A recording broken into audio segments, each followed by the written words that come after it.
New beginnings. The morning sun painted golden streaks across the dusty road as Amara clutched her acceptance letter to Sunrise Academy. The crisp paper, now worn from countless readings, represented everything she had worked for since she first learned to read under the mango tree in her village. Her mother had sacrificed everything to keep her in school after Papa died, and now that dedication had finally paid off, a full scholarship to Nigeria's most prestigious girls' boarding school. "Mama, are you sure my trunk has everything?" Amara asked for the third time that morning, adjusting her freshly pressed uniform. The dark green fabric felt stiff and foreign against her skin, so different from her old school's faded blue dress. "Yes, my dear. I checked everything against the list twice." Mama's eyes glistened with pride and worry as she straightened Amara's collar. "Remember what your father always said. Knowledge is the one thing nobody can take from you," Amara finished, smiling at their familiar ritual. The words had become her mantra during late nights of studying by kerosene lamp, determined to earn top marks despite their village school's limited resources. The journey to Lagos was a blur of dusty roads and crowded buses. When they finally passed through Sunrise Academy's imposing gates, Amara's breath caught in her throat. The school grounds sprawled across manicured lawns dotted with flame trees in full bloom. Modern buildings with gleaming windows stood alongside colonial-era structures wrapped in bougainvillea vines. Girls in identical uniforms moved purposefully between buildings, their shoes clicking against stone pathways. "This way to the registration hall," a prefect called out, her badge glinting in the sunlight. Amara and her mother joined the line of new students and their families, each clutching similar papers and wearing varying expressions of excitement and anxiety. "Name?" the stern-faced administrator asked when they reached the front. "Amara Alayinka," she replied, her voice steady despite her racing heart. "Scholarship student." Something flickered across the administrator's face. Was it disdain? Before she stamped the papers and handed Amara a room assignment. "Block C, room 214. Your roommate has already arrived." Mama helped her carry the trunk up to the second floor, both of them trying to hide their heavy breathing by the time they reached room 214. The door was already open, revealing a girl arranging photos on her desk while a woman who must be her mother unpacked a suitcase. "Hello. You must be my roommate," the girl said, bouncing over with an easy smile. "I'm Chioma, but everyone calls me Chi." She wore the same uniform as Amara, but somehow made it look effortlessly elegant. Her braids were arranged in an intricate pattern that probably cost more than Amara's entire trunk of belongings. "Amara," she replied, grateful for Chi's warmth. "It's nice to meet you." The mothers exchanged greetings while the girls began arranging Amara's side of the room. Chi chatted easily about which teachers were strict, which dining hall desserts to avoid, and a dozen other pieces of vital information. Amara tried to absorb it all, nodding at appropriate intervals while arranging her modest collection of books on the desk. A commotion in the hallway drew their attention. A group of girls swept past their door like a perfectly coordinated flock of birds, led by a tall girl with an aura of casual authority. The others seemed to orbit around her, laughing at something she'd said. "That's Zainab Adelik," Chi whispered, though the group was already gone. "Her father's on the school board and practically owns half of Lagos. She's in our year, but trust me, she's basically untouchable." Before Amara could ask what that meant, another girl appeared in their doorway. Unlike Zainab's elegant entourage, this one seemed to be trying to make herself as small as possible, despite her height. "Chi. I've been looking everywhere for you," the girl said, then noticed Amara. "Oh, sorry, I didn't realize you were with your new roommate." "Come in, Kemi. This is Amara." Chi waved her friend inside. "Kemi's in our year too. She's brilliant at mathematics." Kemi ducked her head at the compliment, but Amara noticed fading bruises on her knuckles when she tucked her hair behind her ear. There was a story there, but she knew better than to ask. The afternoon passed in a whirlwind of orientation activities. Mama's goodbye was brief but intense, both of them fighting back tears until the last possible moment. Make us proud, Mama whispered, pressing a small package wrapped in brown paper into Amara's hands. But more importantly, stay true to yourself. Later that night, lying in her new bed, Amara carefully unwrapped the package. Inside was Papa's old journal, its leather cover soft with age. A note fell out, for when you need his wisdom most. Amara clutched it to her chest, listening to the unfamiliar sounds of the dormitory at night, whispered conversations, distant laughter, the ceiling fan's gentle whir. Chi's voice drifted across the darkness. Amara? Are you awake? Yes? I'm glad you're my roommate. I have a feeling this year is going to be different. Amara smiled into the darkness, tracing the spine of her father's journal. I hope so, she whispered back, not yet knowing just how right they both were. Sleep was slow to come that night. Amara's mind kept returning to small details from the day, the administrator's dismissive glance, Zainab's commanding presence, the bruises on Kemi's knuckles, the way some girls seemed to take up space while others made themselves invisible. She had earned her place here with perfect grades and countless hours of study, but she was beginning to suspect that academic excellence might be the least of her challenges at Sunrise Academy. Papa's words echoed in her mind, knowledge is the one thing nobody can take from you. But as she finally drifted off to sleep, Amara wondered what other things she might have to fight to keep in the days ahead. Hidden rules. The first week at Sunrise Academy taught Amara lessons that weren't in any textbook. She quickly learned that the cafeteria's right side belonged to Zainab's group, that certain bathroom stalls were strictly off-limits to first years, and that making eye contact with senior girls in the hallway was considered disrespectful. These unwritten rules governed everything from where to sit during assembly to which stairs to use between classes. Don't use the west staircase after lunch, Chi warned one afternoon, pulling Amara back by her sleeve. That's when Zainab's group holds their court sessions. Court sessions? It's what they call it when they decide who's worthy of their attention, or who needs to be put in their place. Chi's usual cheerful demeanor darkened. Last term, a girl named Blessing challenged Zainab during English class. The next day, her uniform disappeared from the locker room while she was in swimming. She had to walk back to the dormitory in her wet swimsuit. Amara frowned. Didn't she report it? To whom? Zainab's father donated the new science building. Besides, there was no proof. Chi shrugged, but Amara noticed how her fingers nervously played with her bracelet. It's easier to follow the rules. Their conversation was interrupted by a commotion near the library. A small crowd had gathered around a girl frantically picking up scattered papers while trying not to cry. Amara recognized her from their mathematics class, Halima, a quiet student who always sat in the back. Oh dear, how clumsy of you, Zainab's voice carried over the crowd, sweet as honey but laced with venom. You really should watch where you're going.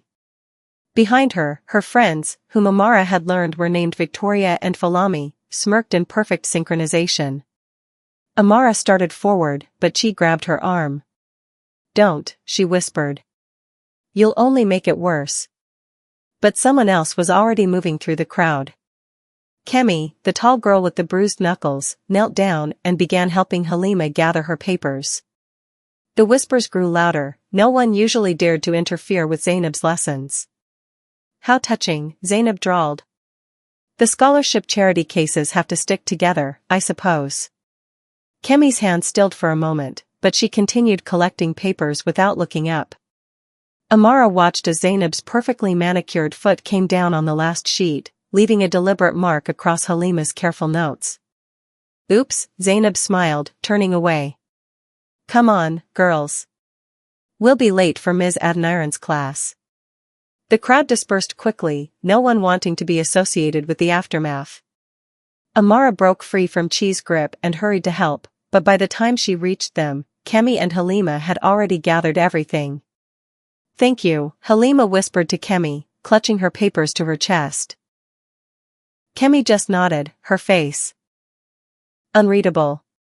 As she stood, Amara noticed fresh scrapes on her knuckles, different from the bruises she'd seen before. That evening, during study hall, Amara found herself seated next to Kemi in the library. For a while, they worked in silence, the scratch of pencils and rustle of pages creating a peaceful backdrop. Finally, Amara gathered her courage. "What you did today was brave," she said quietly. Kemi didn't look up from her calculus homework. "It wasn't brave. It was stupid. Now they'll target Halima even more to prove a point." "Then why did you do it?" Kemi's pencil stilled. "Because 2 years ago, when I was new here, someone helped me. She taught me that sometimes just knowing you're not alone can make all the difference." She finally met Amara's eyes. "But she transferred schools after Zainab's group made her life impossible." "That's what happens to people who fight back." "Unless enough people fight back together," Amara suggested. A bitter laugh escaped Kemi. "You're new here. You still think things can change." She began packing up her books. "Take my advice, focus on your studies, keep your head down, and count the days until graduation. It's the only way to survive this place." As Kemi walked away, Amara noticed Victoria watching from between the bookshelves, her phone held at an angle that suggested she was recording. The next morning, pictures of Kemi helping Halima were circulating on the school's social media groups, accompanied by cruel captions suggesting ulterior motives for her kindness. By lunchtime, someone had scratched "charity case" into Kemi's desk. She sat there anyway, spine straight, solving equations as if she couldn't see the words beneath her paper. Amara watched from across the classroom, something hot and angry building in her chest.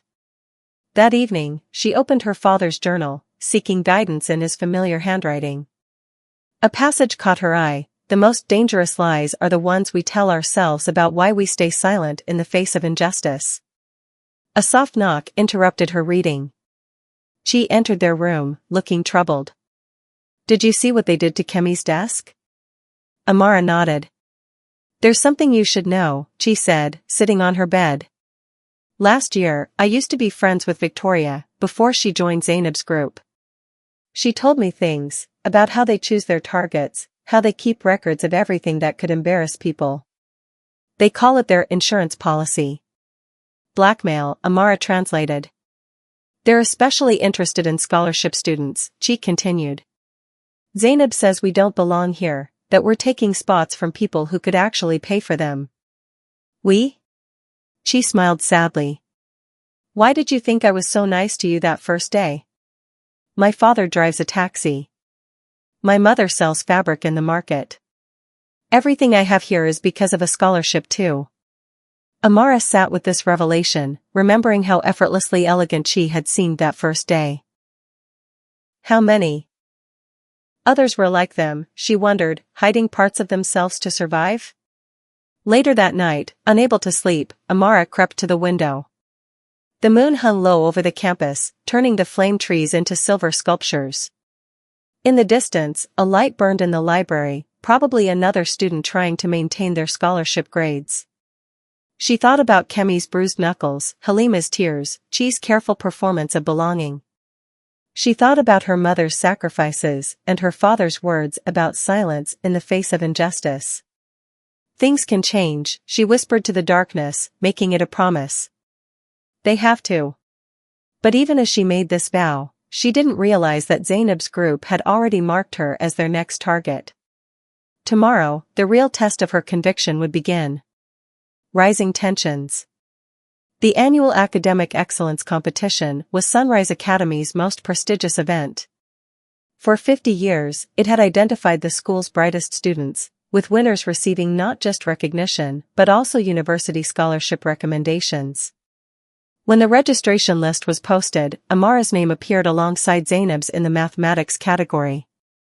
"You're either very brave or very foolish," Ms. Okoro, the mathematics teacher, said after class. Her eyes held a mix of concern and admiration as she handed Amara the competition syllabus. "No one has challenged Zainab's place in 3 years."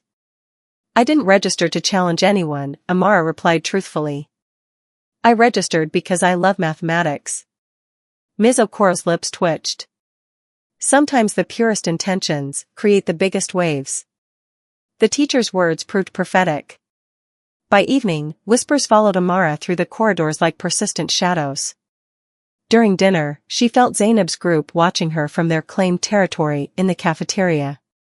Even the usually chatty Chi was unnaturally quiet. "Did I make a mistake?" Amara asked her roommate that night. Chi looked up from her history textbook. "You didn't do anything wrong. That's what makes it worse. They can't stand that you're just naturally good at something." The next morning, Amara's uniform went missing from the laundry room. She had to wear her backup set, the one with a small tear she'd been meaning to mend.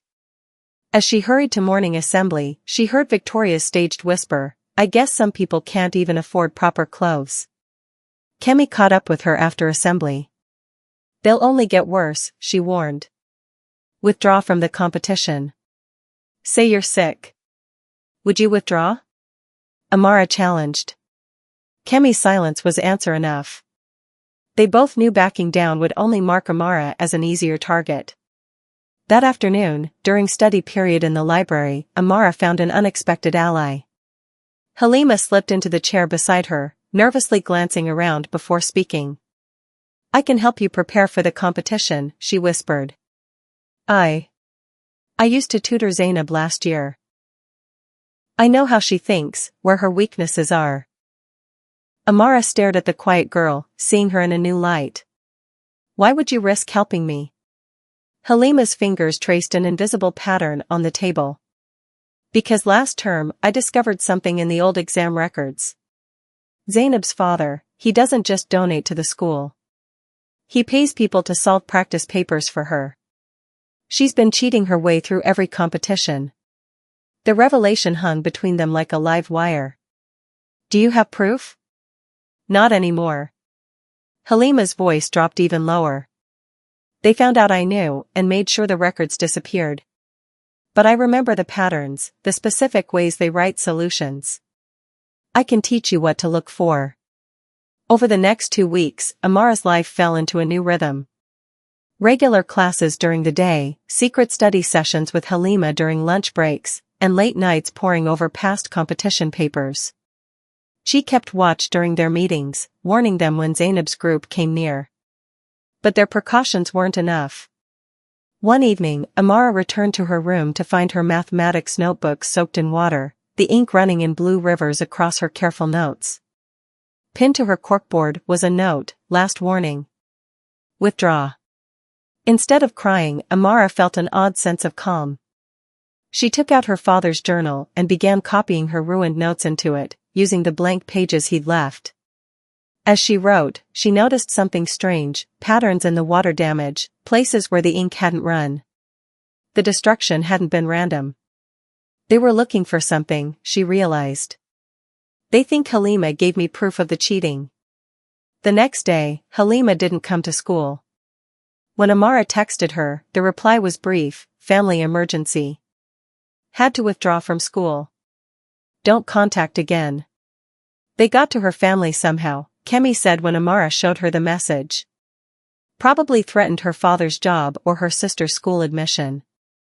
It's what they do, find what you love most and use it against you."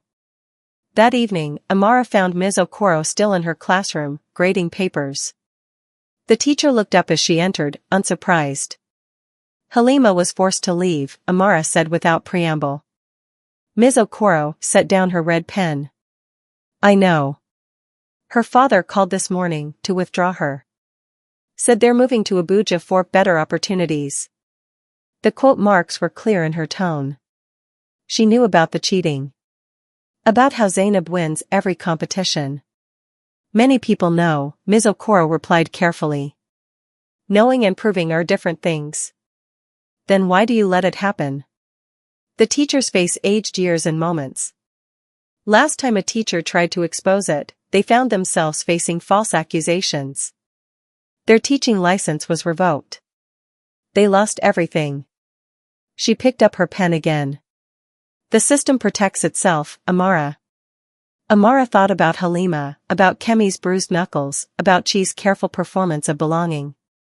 About her mother's sacrifices, and her father's words on silence.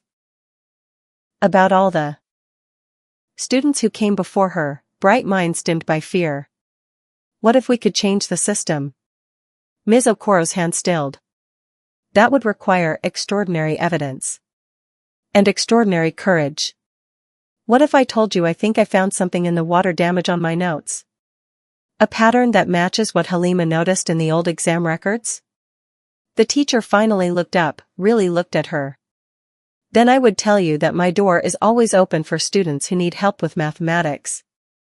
And that I keep a very detailed record of all my students' work, including their distinctive problem-solving patterns, going back 5 years. As Amara walked back to her dormitory, the sunset painted the school buildings in shades of gold and shadow. A group of younger students hurried past, unconsciously hugging the wall to avoid being noticed. In the distance, she could hear Zainab's laugh echoing across the courtyard. The competition was in 3 days. Win or lose, Amara knew now that the real test had nothing to do with mathematics. It was about something much bigger, the courage to stand up not just for yourself, but for everyone who'd been silenced. That night, she wrote in her father's journal for the first time, adding her words to his. Sometimes the most important variable in any equation is truth. The breaking point.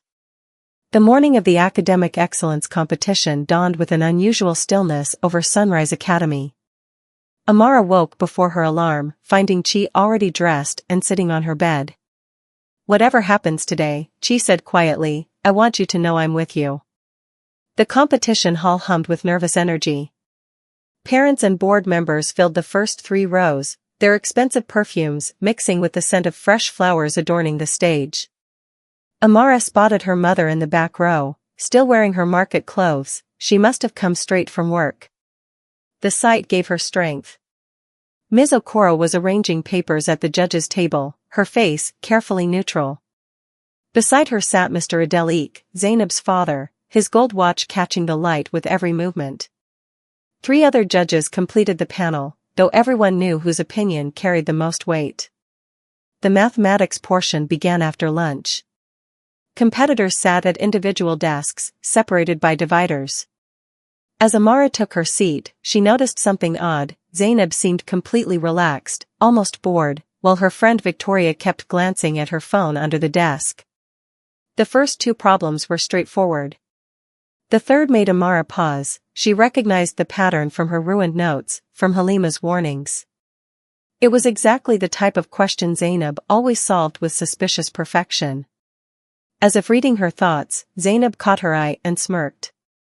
Halfway through the allotted time, Victoria stood up, complaining loudly of a headache.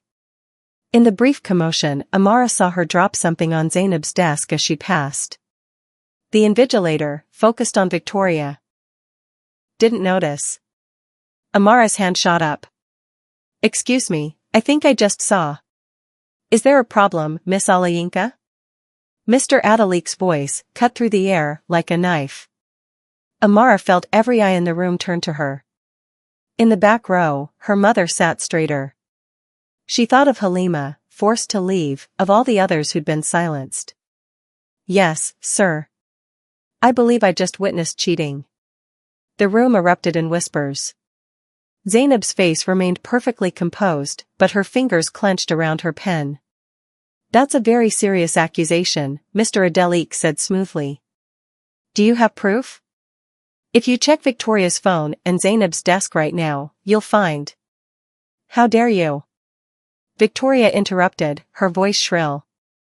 I was feeling sick. And now you're just trying to distract everyone, because you can't solve the problems yourself. Perhaps, Mr. Adelik suggested, Miss Alayinka is projecting her own insecurities onto others.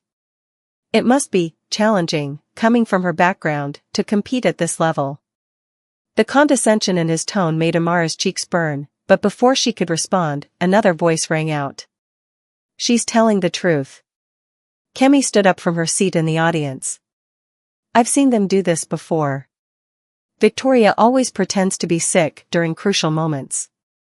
I have records, Ms. Okoro added quietly, opening a folder.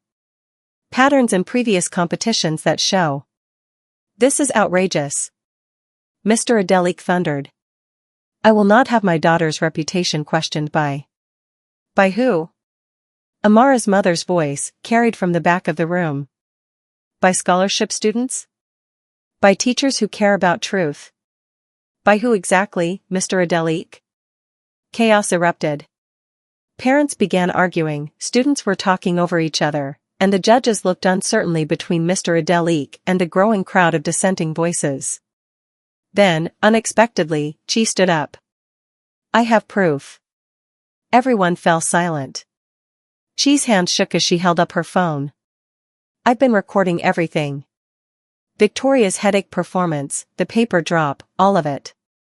And I have old recordings too. Of them planning these schemes, of Victoria helping Zainab cheat last term. Zainab's composed facade cracked. You little traitor.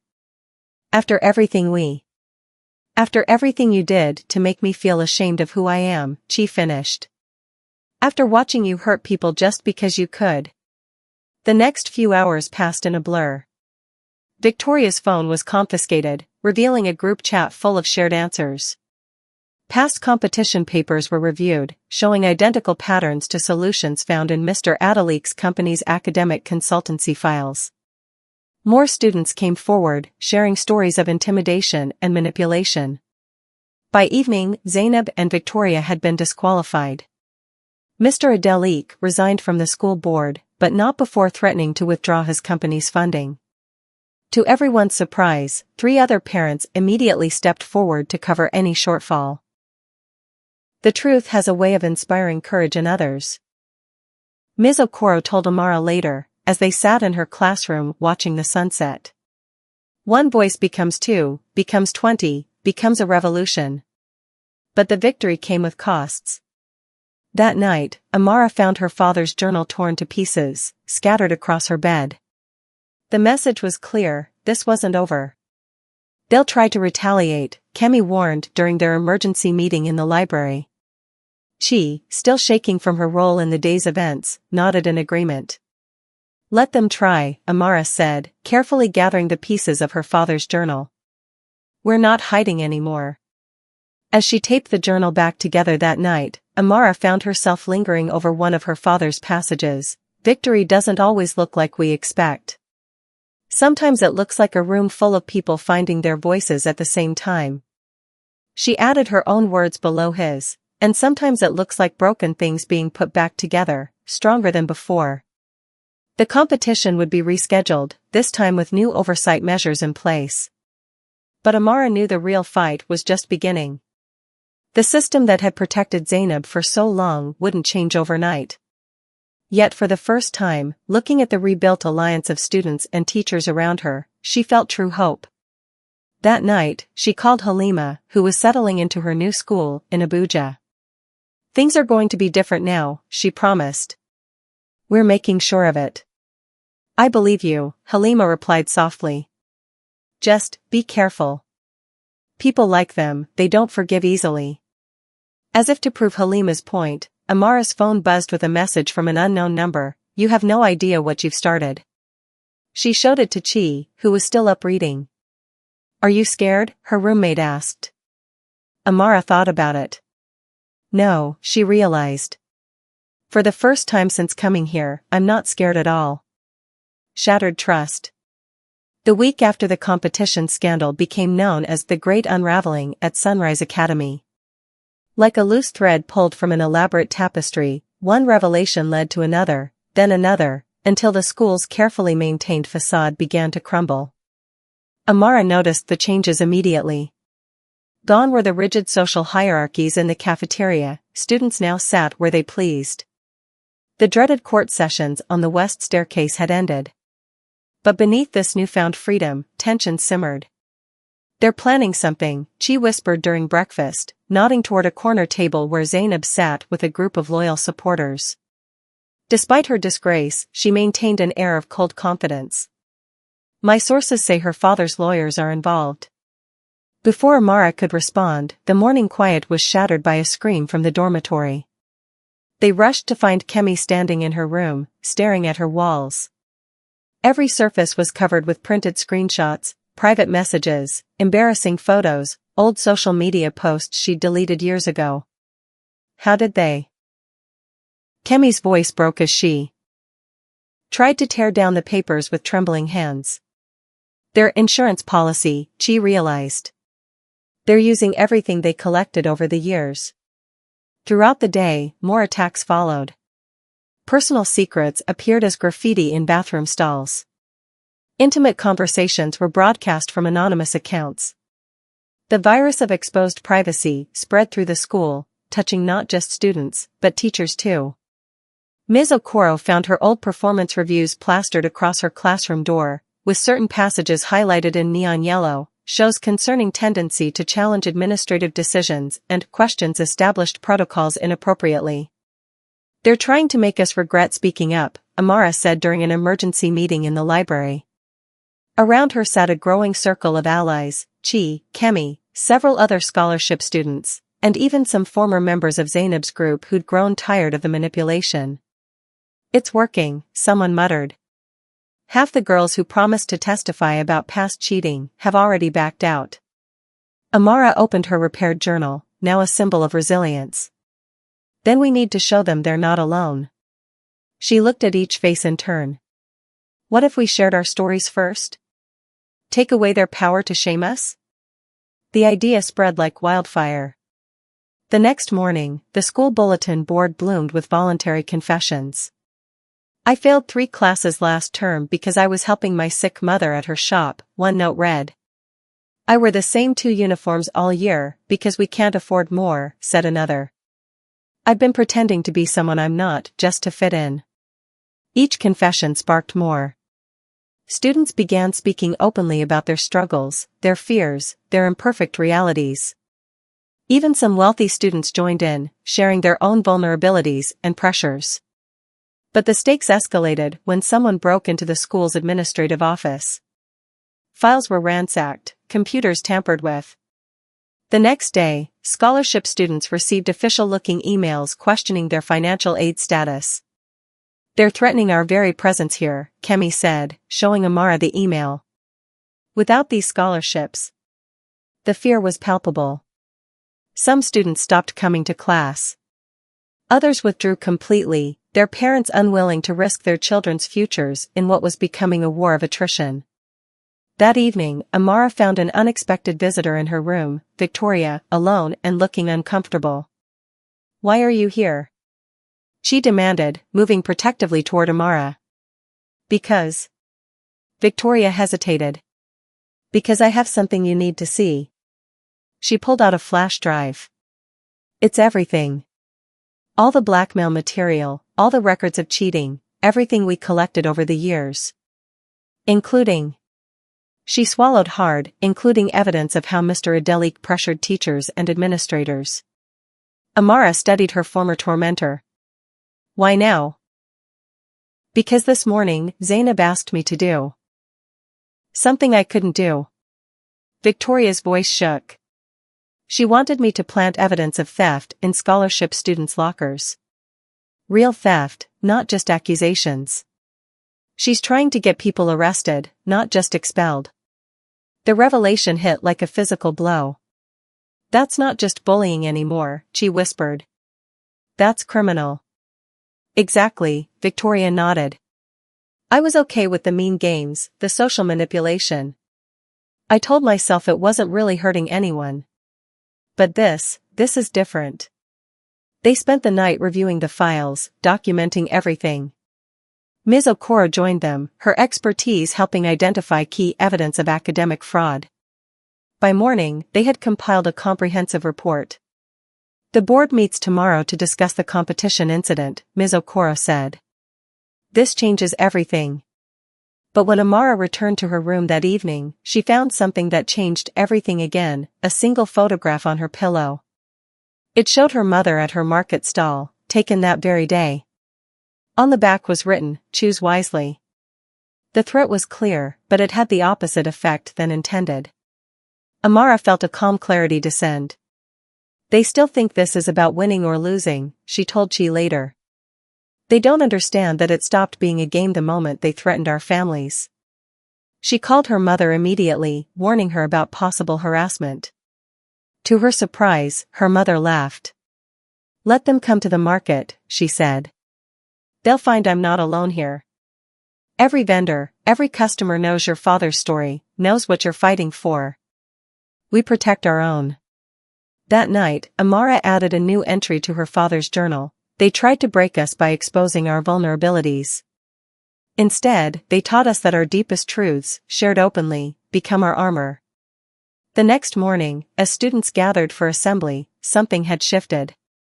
The fear wasn't gone, but it had transformed into something else, determination. Students who had withdrawn began returning, each bringing more stories, more evidence. Tomorrow's board meeting isn't just about the competition anymore, Kemi said, surveying the growing crowd of supporters. It's about everything. Amara nodded, watching Zainab's increasingly isolated figure across the hall. It's about who we choose to be when staying silent is no longer an option. As if sensing their attention, Zainab turned and met Amara's gaze. For the first time, there was something like uncertainty in her eyes. She was learning what Amara already knew, that true power doesn't come from having secrets to reveal, but from having nothing left to hide. Finding courage. The morning of the board meeting dawned with an unexpected visitor at Sunrise Academy's gates, Halima, accompanied by her father. Their return sent ripples through the school, but they weren't alone. Behind them came a stream of former students, each carrying folders of documentation, each with their own story to tell. When I heard what was happening, Halima told Amara as they hugged, I knew I couldn't stay away. My father. She smiled at the tall man beside her. He said sometimes running away isn't the safest choice after all. The school library had become their command center. Ms. Okoro cleared an entire section, covering tables with years of evidence, Victoria's flash drive contents, teacher complaints, financial records showing suspicious patterns. But their most powerful weapons were the stories, hundreds of them now, spanning decades. Look at this, Chi called out, holding up a dusty yearbook from 15 years ago. There was another scholarship student who won a national competition, but her name isn't on any of the school's achievement walls. It's like she was erased. Found her, Kemi said, scrolling through her phone. She's a professor now, at Lagos University. And, she's on her way here. Says she's been waiting 15 years to tell her story. Throughout the morning, more allies emerged from unexpected places. The school secretary brought copies of altered records she'd been forced to process. The IT administrator provided logs of unauthorized access to student files. Even the cafeteria workers had stories of overhearing threats and blackmail during Zainab's court sessions. But their most surprising ally came just before noon, Mr. Thompson, the former head teacher who'd left under mysterious circumstances 3 years ago. They said I resigned for health reasons, he told the gathered students, his voice bitter. The truth is, I discovered similar cheating patterns back then. When I tried to investigate, Mr. Adalik's lawyers buried me in false accusations. I lost my reputation, my career. But you kept records, Amara guessed, seeing the thick folder in his hands. Everything, he nodded. Every suspicious test score, every sudden grade change, every scholarship student who mysteriously left. I knew someday, someone would be brave enough to ask the right questions. As they organized their evidence, Amara noticed something remarkable. The library, usually divided by invisible social boundaries, had become a unified space.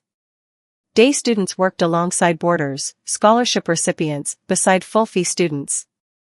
Even some of Zainab's former supporters had defected, choosing truth over loyalty to a crumbling regime. We need to be strategic, Ms. Okoro warned during their final planning session. Mr. Adalik's influence extends beyond this school. His lawyers will try to discredit everything. Then we make it too big to discredit, Chi suggested. We're not just presenting evidence to the board. We're telling a story, our story. They worked through lunch, organizing testimonies, cross-referencing documents, preparing presentations. Each person had a role to play, a piece of the larger narrative. But Zainab had one last card to play. That afternoon, her father's lawyers delivered letters to every scholarship student's family, threatening to sue them for defamation unless their children withdrew their testimonies. My mother can't afford to fight a legal battle, one girl sobbed, clutching her letter. Amara watched the fear spread through their ranks, threatening to unravel everything they'd built. Then she remembered something from her father's journal: courage isn't about not being afraid. It's about finding something more important than fear. She climbed onto a library table, drawing all eyes to her. Listen to me, all of you. They're threatening us because they're scared. They know that tomorrow, for the first time, the truth will be louder than their money. But our families. Someone started. We'll not fight alone, came a new voice. In the library doorway stood Mr. Okonjo, one of Nigeria's most prominent civil rights lawyers. Behind him were reporters from 3 national newspapers. My daughter was a student here 20 years ago, he announced. She too was forced out for challenging the system. Today, I represent every family threatened with legal action. Pro bono. The library erupted in cheers. Hope blazed anew as Mr. Okonjo reviewed their evidence, adding his legal expertise to their preparation. That evening, as the sun set over the campus, Amara found a moment of quiet on the library balcony. She joined her, both of them watching students and allies coming and going below. Are you ready for tomorrow? She asked. Amara touched her father's journal, now filled with both his wisdom and the collective courage of hundreds of voices. I'm ready for everything to change. You know, she smiled, when you first came here, I thought you were just another scholarship student trying to survive. I never imagined you'd be the one to make us stop just surviving and start actually living. Inside, they could hear Halima practicing her testimony, her voice growing stronger with each retelling. Mr. Thompson was working with Kemi to organize the financial evidence. Victoria was helping identify the patterns in years of doctored records, her insider knowledge proving invaluable. Amara's phone buzzed, a message from her mother: your father would be so proud. Not just of your courage, but of how you've helped others find theirs. As night fell, the library slowly emptied. But something remained in the air, a sense of anticipation, of impending change. Tomorrow would test everything they'd built, every alliance they'd forged, every truth they'd unearthed. Whatever happens, Amara wrote in her journal that night, we've already won something precious. We've shown that silence can be broken, that fear can be overcome, that the truth, when spoken by enough voices, becomes unstoppable. She looked out her dormitory window at the lights still burning in the library, where some students continued to prepare. Tomorrow would bring its own challenges, but tonight, in the quiet darkness, she allowed herself to feel the full weight of what they'd accomplished. They had found their voices. They had found each other. And most importantly, they had found the courage to believe in something bigger than their fear, speaking truth. The board meeting was scheduled for 9 a.m. in Sunrise Academy's Grand Hall, but by dawn, the campus was already buzzing. Students had transformed the entrance into a gallery of truth, hundreds of stories printed and posted on the walls, each one a testament to years of systematic intimidation and corruption. They're trying to take them down, she reported, rushing into Amara's room at sunrise. The maintenance staff was ordered to remove everything before the board members arrive. But when the workers reached the display, they stopped. One by one, they read the stories. Then, in an act of quiet rebellion, they put their cleaning supplies away and walked off, leaving the testimony intact. These are our children's stories too, the head maintenance worker told Amara later. My daughter was a scholarship student here 5 years ago. She's one of those stories on the wall. By 8:30, the grand hall was filled beyond capacity. Board members filed in, their usual confidence shaken by the crowd. Mr. Adelik arrived last, flanked by 3 lawyers. His eyes narrowed at the sight of Mr. Okonjo sitting calmly in the front row. Principal Mrs. Okafor called the meeting to order, her voice steady, despite the tension. We are here to address serious allegations regarding academic integrity and... Point of order, one of Mr. Adelik's lawyers interrupted. Our client demands these unsubstantiated accusations be stricken from. If I may, Mr. Okonjo stood. These are not unsubstantiated accusations. These are documented incidents spanning 20 years, supported by evidence, witnesses, and expert testimony. And according to Section 15 of the school's charter, students have the right to be heard in matters affecting their education. The room held its breath. Principal Okafor nodded slowly. The students may proceed. Amara stepped forward first, her father's journal in her hands. But before she could speak, the doors burst open. A woman strode in, elegant, confident, and eerily familiar. "My name is Diana Adelique," she announced. "And before these proceedings continue, I believe the board should hear from Zainab's mother." Mr. Adelique stood abruptly. "Diana, you have no right." "I have every right," she cut him off.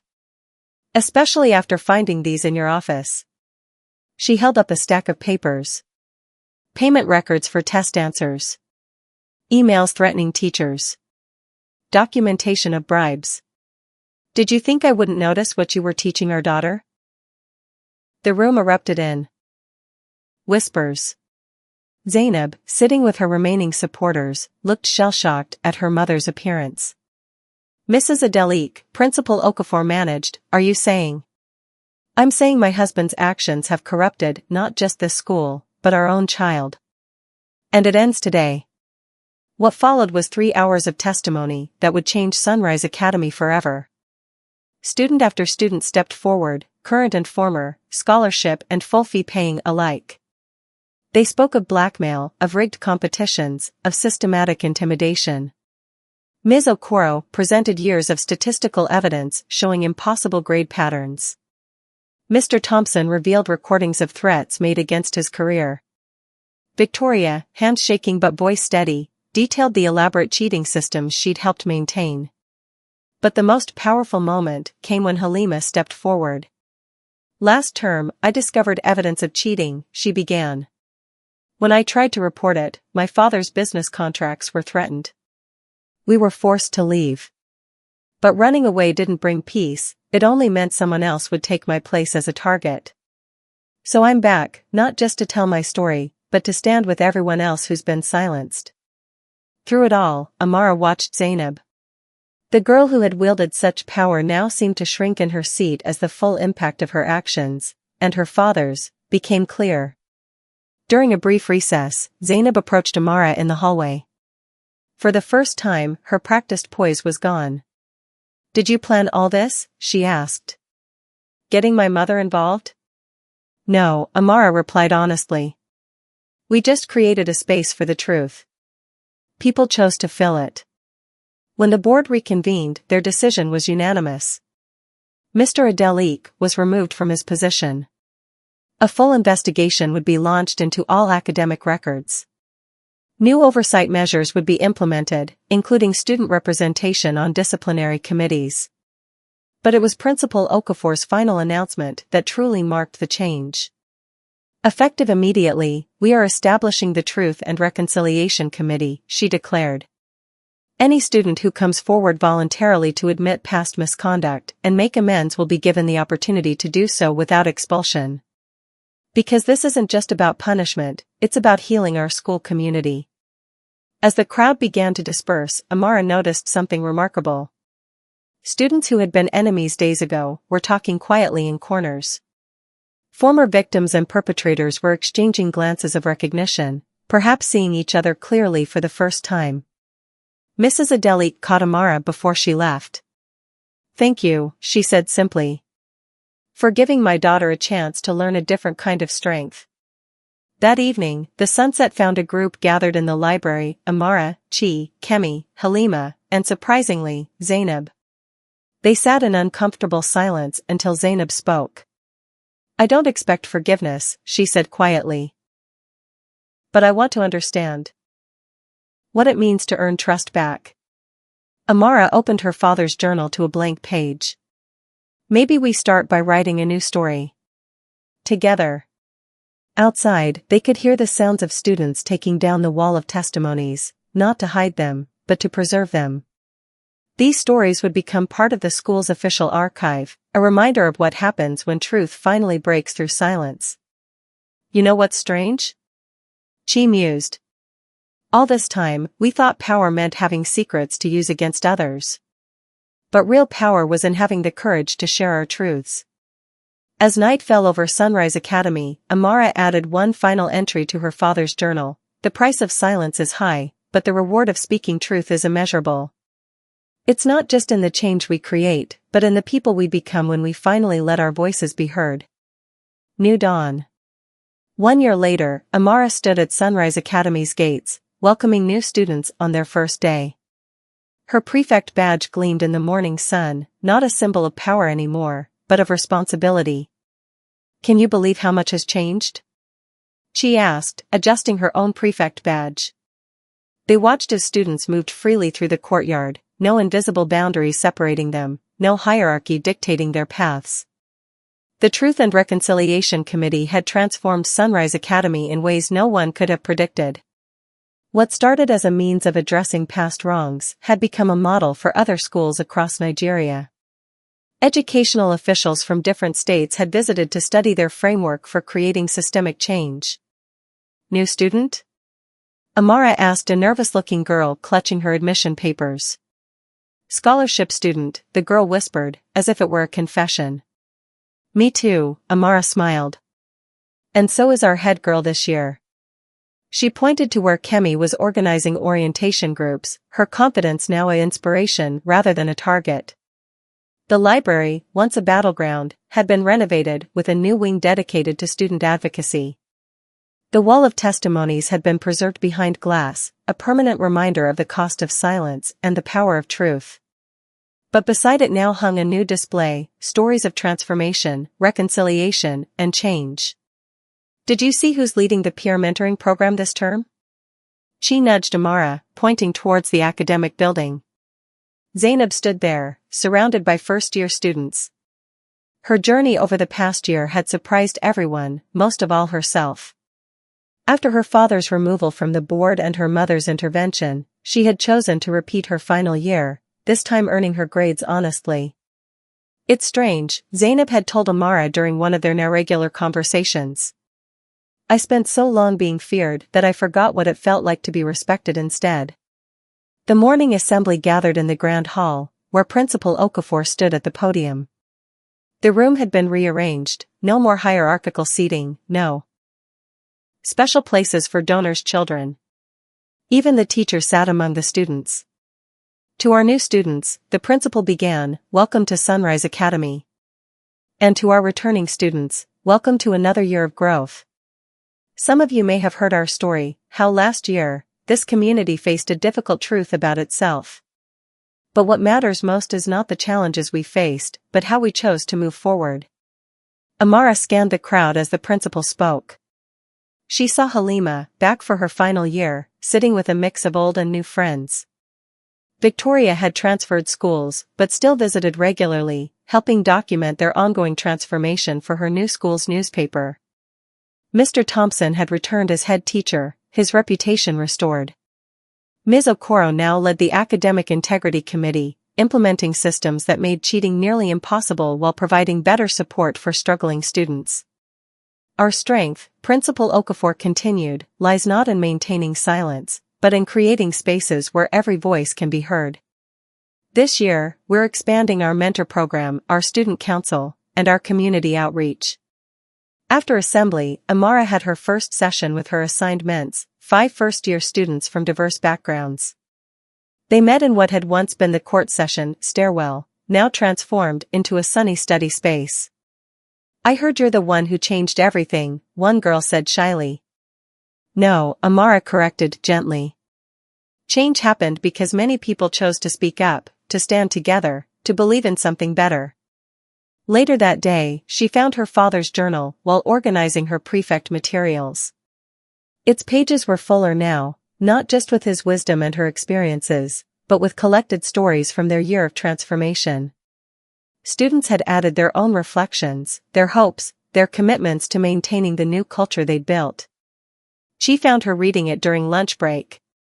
"Still finding new inspiration in there?" "Always," Amara smiled. "Look at this, remember when we thought changing the system was impossible?" They watched as Zainab walked past with her ments, then stopped to help a struggling first year with her books. No power plays, no hidden agendas, just simple kindness. The real change, she observed, isn't in the new rules or committees. It's in how we see each other now. That evening, Amara led a workshop for the student council, another new tradition.